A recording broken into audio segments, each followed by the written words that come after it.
Hey there, BeeWise Farms friends.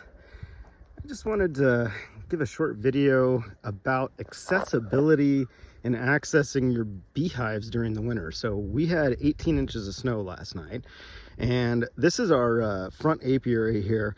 And I just wanted to show you what selection of a site actually can do for having to deal with snow removal in the winter, because depending on when you put your apiary, if you put it on a tree line where it's got some coverage, you don't get nearly this amount of snow on your hive. So this is one apiary, and about 100 feet away over here, I'm going to take you to a second apiary that we built last year on a tree line, specifically, well, for a couple reasons, but one of the primary reasons was the amount of snow that we had to remove to get to the hives during the winter.